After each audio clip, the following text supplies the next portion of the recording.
My good friend, Father Mugunda. Yes, my brother. It's good to see you, though under very difficult circumstances. Your Excellency, they call you the fourth president. I call you my brother. And you cannot begin to isolate him and make him the fourth. He's still my brother and my president. Mama Margaret, Mrs. Magoya, your wonderful son. You shared those last moments very deeply with President Uhuru. You know, I didn't get very close to Professor Magoya, and I know why. He was so forthright. Not that I'm not forthright. and I knew, yes, we had a disdained politicians, but I think he was the greatest leader. And you combine these attributes, and you end up with a man of great excellence. And you can understand why you would have no time for tribal talk, as Fred has said, because he himself went beyond tribal boundaries. And why would he then get himself constrained here to talk of Aluo, Aluya, Mkamba, Kikuyu? In fact, I'm told when he went for vetting, that question was raised. And how he handled it, I think everybody was left aghast.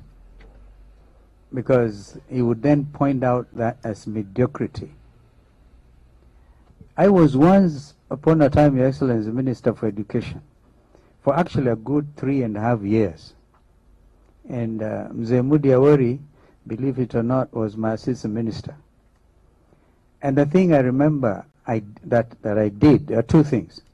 First of all, teachers came demonstrating along Harambee Avenue, and I looked through the window, and they said, "Minister with baby face, sink with the canoe, and not with the teachers." I remember that. Magoya did not have to go through that kind of torture, because it was firm. And he didn't have to handle a strike, because I was handling a huge strike that time. And from Foreign Affairs, where Mzee Moi had posted me, and I go to education, I believed we could do things in a more diplomatic manner within the education sector. It didn't seem to work, because I said we all know our problems. Because teachers wanted this pay thing, the late Katumanga and the team. That was tough.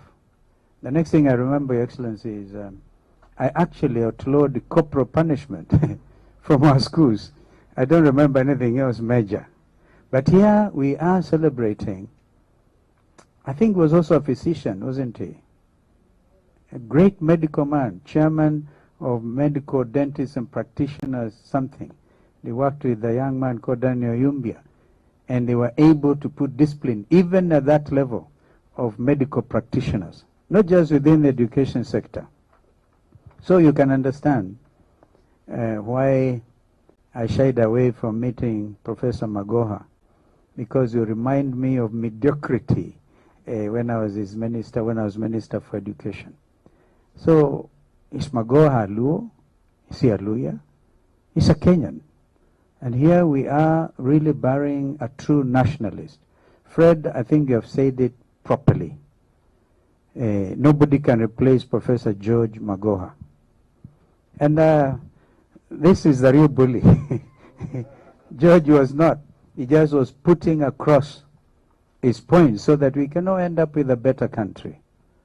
Are we not now paining? You know, he says he sees me doing things which are pretty controversial. And unlike George, I'll continue doing those things until we realize that Professor Magoha wanted a country which is all inclusive, which is devoid of corruption, open corruption, a country that is spewing hatred right now. What would George think of hearing his number one? Because I've heard about number one severally.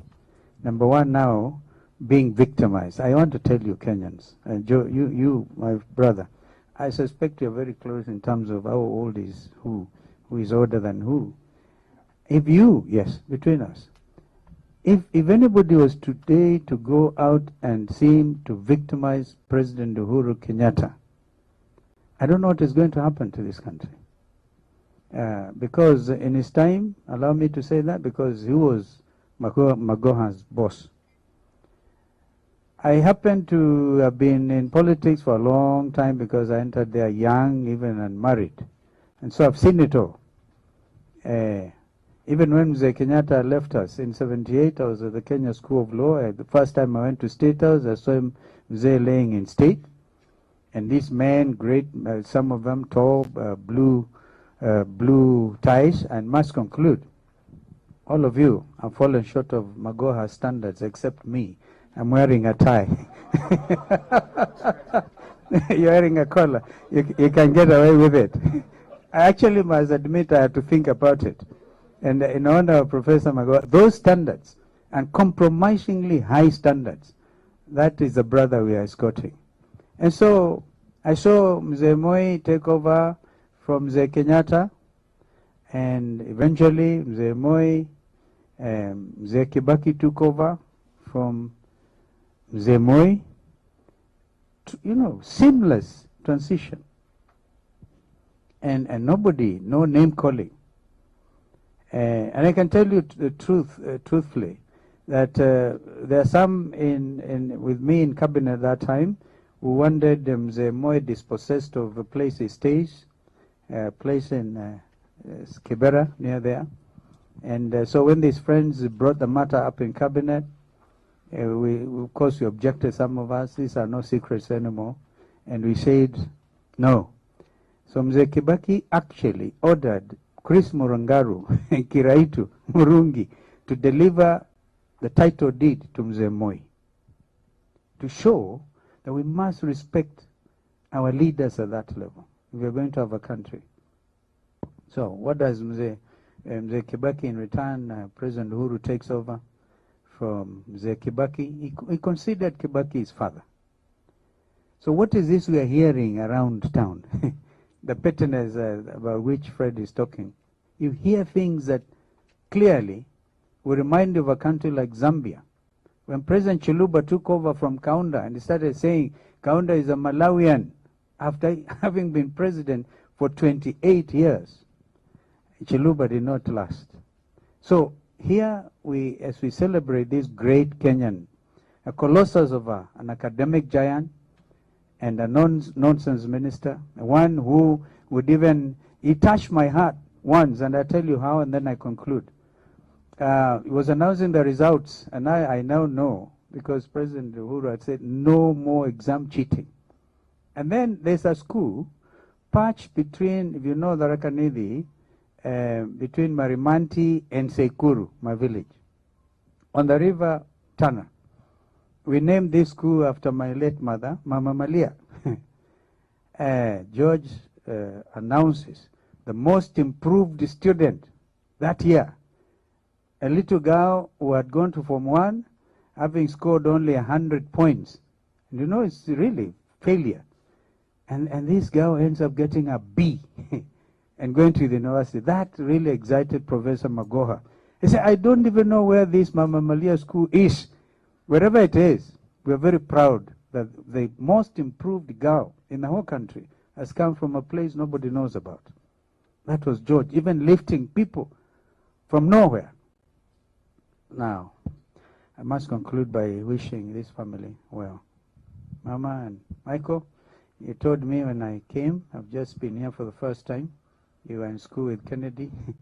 Look for him and tell him to get a wife.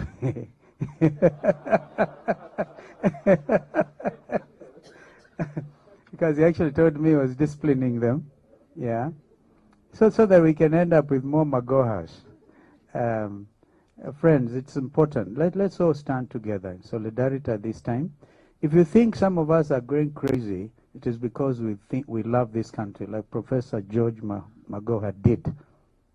And now I've had so many of those secrets. If being opposition I was opposition to Jubilee, so I was really, had I known some of these important tricks, I would probably have come out supporting you. But here is a man, a colossus of a Kenyan nationalist, whom we are trying to say kwaheri to. But again, as I prayed, very difficult circumstances under which we are burying him. Buries his brother, then he doesn't end up making all the arrangements to bury him. He doesn't end up there.